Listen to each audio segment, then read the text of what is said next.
Oke, malam para sedulur YouTube. Ketemu lagi dengan saya Agung Wijanarko. Oke, para sedulur, di malam hari ini seperti biasa, saya pengen menyapa para sedulur-sedulur saya, sobat-sobat saya, teman-teman saya yang sudah subscribe dan join di kanal YouTube saya ini. Oke, teman-teman, seperti biasa di malam hari ini saya pengen ngajak teman-teman ngobrol santai seputaran peta perpolitikan di negara kita menuju Pilpres 2024.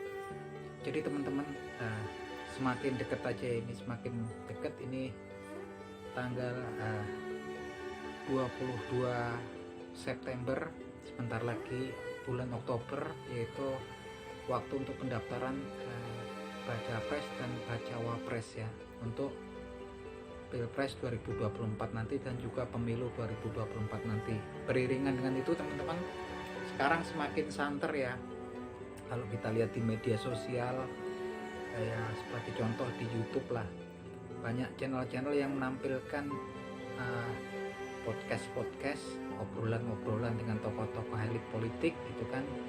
Tapi kalau kita lihat, kalau saya sendiri amati, kebanyakan daripada obrolan-obrolan itu, kita sendiri kalau ngamati tergambarlah bahwasanya ada gesekan, kemudian adu kekuatan untuk memperoleh pengaruh politik yang ujung-ujungnya untuk berebut kekuasaan di situ.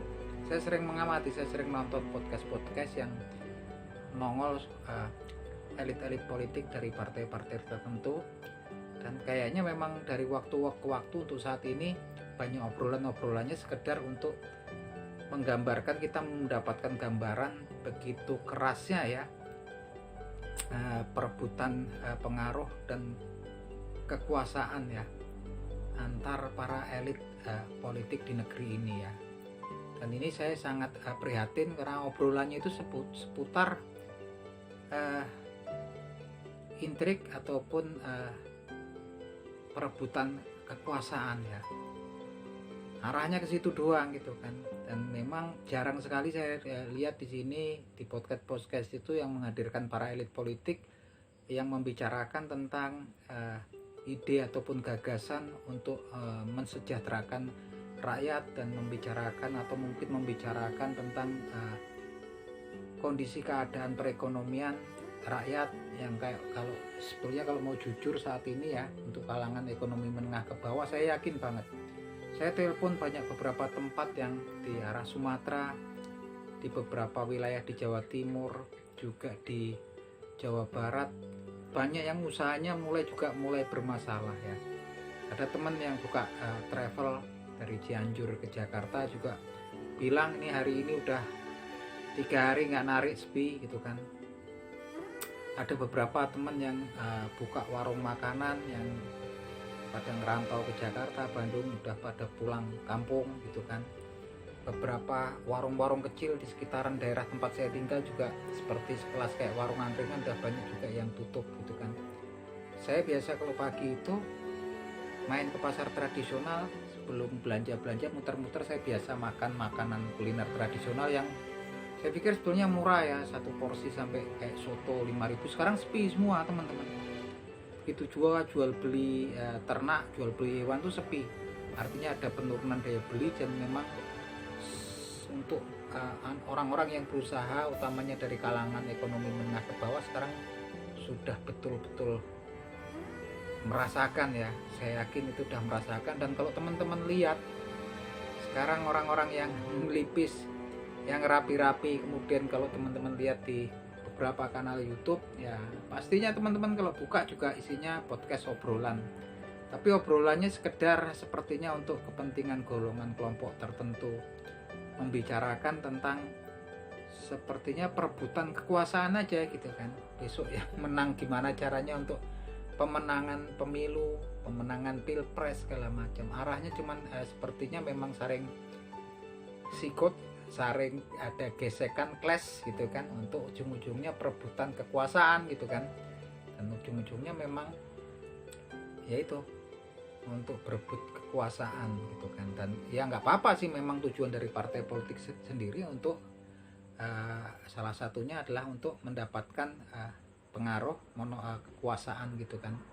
Tapi kalau yang saya lihat memang saya prihatin karena memang jarang sekali kalau saya lihat di podcast ataupun obrolan-obrolan gitu yang diobrolkan kemudian visi dan misi ataupun apa ide dan gagasan gitu kan, serta atau mungkin kondisi keadaan masyarakat Indonesia saat ini yang mungkin sedang lagi sulit menghadapi krisis ekonomi. Kalau saya pikir yang memang mungkin global ya, kalau saya pikir sekarang udah mulai mendekati krisis ekonomi karena memang banyak sekarang yang juga udah sambat atau ngeluh gitu kan. Kalau kemudian untuk bisnis usaha itu kayaknya memang sekarang menurun ya, agak kesulitan, sementara living cost itu meningkat tajam gitu kan. Jadi gitu. Untuk pemenuhan kehidupan sehari-hari itu uang sekitar bangsa 50.000 itu tampaknya juga nggak berarti banyak, cepat sehari juga untuk kita jalan keluar beli BBM untuk belanja itu ya nggak banyak artinya untuk saat ini ya.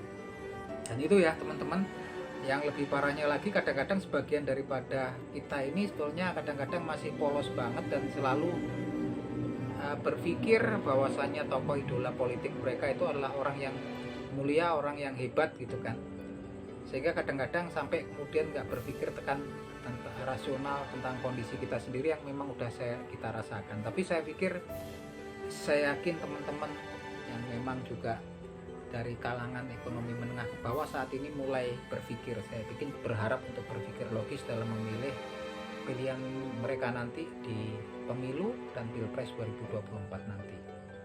Karena kalau kita lihat memang adanya kalau di obrolan elit politik cuma sekedar fokus untuk perebutan kekuasaan utamanya gitu kan, gimana bisa memperoleh dominasi kekuasaan nanti yang utamanya di pemilu dan pilpres 2024 nanti. Banyakan elit ini kan juga mereka banyak lah yang kalau saya pikir mereka itu nggak jujur tentang kebaikan-kebaikan yang mereka lakukan, teman-teman tahu lah gitu kan. Tapi mereka banyakan juga jujurnya itu terhadap keburukan dari lawan politiknya. Itu mereka jujur pastinya kalau ke lawan politiknya. Nah untuk itu teman-teman, kita memang betul-betul harus berpikir logis, berpikir rasional, kemudian merenung gitu kan tentang kondisi keadaan kita gitu kan. Jangan cuma kemudian terombang-ambing oleh pendapat-pendapat ataupun kicauan para elit ya gitu kan, karena mereka pastinya tidak merasakan apa yang kita rasakan gitu kan. Yang jelas kalau saya sendiri, saya juga selalu berpikir tentang seorang tokoh pemimpin gitu kan, yang memang memiliki visi dan misi untuk gambaran untuk mensejahterakan seluruh warga negara dan penduduk Indonesia, utamanya kalangan ekonomi menengah ke bawah. Banyak hal yang saat ini terjadi ketimpangan ya kalau kita rasain. Belum lama juga kasus Rempang, terhadap pro dan kontranya saya ini. Yang jelas kalau saya sendiri juga berpikir bahwasanya intinya daripada suatu investasi itu intinya ya untuk mensejahterakan, meningkatkan kesejahteraan, membahagiakan warga negara, masyarakat secara umum gitu kan. Nah kalau kemudian tuh bukan sekedar untuk memperkaya para investornya di sini teman-teman. Jadi kalau kemudian ada sebuah investasi yang kemudian malah kemudian direspon negatif oleh masyarakat dan menimbulkan kepedihan, kepiluan di masyarakat, mungkin ada baiknya untuk dikaji ulang ya investasi tersebut. Secara umum saya juga nggak begitu mengerti mendalam, tapi intinya teman-teman sekarang saya pikir nggak perlu lagi kita untuk orang-orang pinggiran, untuk orang-orang kelas ekonomi menengah ke bawah gitu kan terlalu fanatik gitu kan, terlalu fanatik, nggak perlu teman. Kalau menurut saya udah saatnya kita berpikir logis untuk buang jauh-jauh tentang sentimen keagamaan, sentimen kesukuan, sentimen golongan tertentu. Biarlah kalau politik, kalau elit politik terserah, karena mereka juga punya kepentingan biasanya berkaitan dengan jabatan, kekuasaan, dan ujung-ujungnya ya kekayaan lah untuk seperti itu teman-teman. Kalau kita ya mungkin yang simpel aja, sederhana, hanyalah tujuan kita, angan-angan kita agar hidup kita ini lebih mudah gitu kan. Kalau untuk ekonomi, kalangan ekonomi menengah ke bawah, jauh lah dari angan-angan untuk mendapatkan yang mewah-mewah, itu jauh gitu kan. Sekedar kalau saya sendiri pribadi untuk survive di masa-masa yang sulit ini dan lebih mudah mungkin. Kalau sekarang saya merasa juga agak berat gitu kan, karena untuk sektor perdagangan kayak yang apa gitu banyak yang macet ya teman-teman, sepi, daya beli itu juga sepi gitu kan. Sedangkan juga bosen gitu kalau kita lihat podcast obrolan gitu ya, memang bebas gitu kan, obrolannya itu cuma sekedar antara baik-baikin sobat-sobat yang sealiran segolongan gitu kalau elit politik kan, kemudian mencari celah-celah lawan politiknya kan. Mereka akan selalu jujur terhadap kejelekan keburukan lawan politiknya. Untuk kebaikan-kebaikan yang teman-temannya segolongannya pasti mereka juga banyak yang berbohong gitu kan. Jujurannya terhadap keburukan-keburukan kejelekan lawan politiknya. Dan sekedarnya kayaknya obrolannya selalu seputaran itu kan. Kita kan nampak gitu kan, kita bisa melihat gambarnya sendiri lah. Contoh yang paling real itu kan kalau kita lihat memang lebih mengedepankan kepentingan politik yang kadang-kadang kalau kita lihat arahnya juga ke politik dinasti saat ini kan. Paling akhir kita lihat adalah beberapa partai kemudian berkoalisi yang kalau dari awal saya amati memang dulu semboyannya untuk Anies Baswedan ini ya, Anies Baswedan dibebaskan gitu kan, dikasih hak prerogatif untuk memilih cawapresnya sendiri gitu kan, dipaksa suruh cepet-cepet gitu kan, dan mereka kasih terserah itu hak prerogatifnya Anies Baswedan. Tapi kemudian ketika Anies Baswedan menjatuhkan pilihannya pada salah seorang tokoh politik gitu kan, dengan berbagai alasan dikatakan pengkhianat lah gitu kan, kemudian berpisah. Nah ini kan memang kemudian kita bisa menilai sebagai warga negara, sebagai masyarakat yang cerdas, kita bisa menilai gerak langkah daripada baik elit politik, partai-partai politik di sini, mana yang betul-betul hendak memperjuangkan warga, kepentingan masyarakat, dan mana yang cuman mementingkan kepentingan kelompok dan golongan. Nah, kita harus lebih bijaksana, lebih arif bijaksana.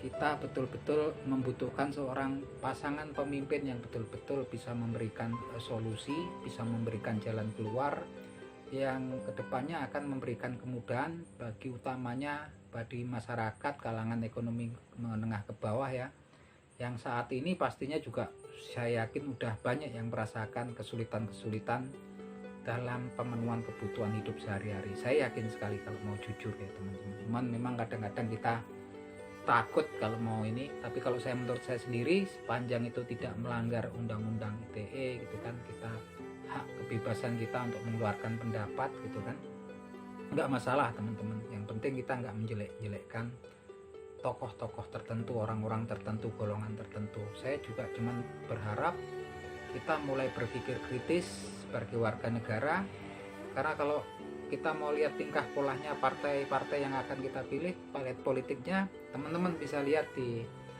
channel-channel YouTube tertentu yang buka obrolan antar mereka. Kita bisa nilai obrolan mereka pastinya sekedar untuk sikut-sikutan, untuk gesekan tentang perebutan kekuasaan yang tentunya finalnya nanti di pemilu 2024 dan Pilpres 2024 dan pemilu 2024, dan itu wajar ya. Tapi ada baiknya kalau kita kemudian lihat tokoh-tokoh ataupun elit yang jarang sekali ya, kalau yang kemudian obrolannya itu ngobrolkan tentang kesulitan-kesulitan masyarakat dan ide-ide untuk mensejahterakan, memberikan kemudahan kepada masyarakat. Dan yang lebih banyak kalau saya lihat di podcast obrolan-obrolan politik sekadar taktik strategi untuk pemenangan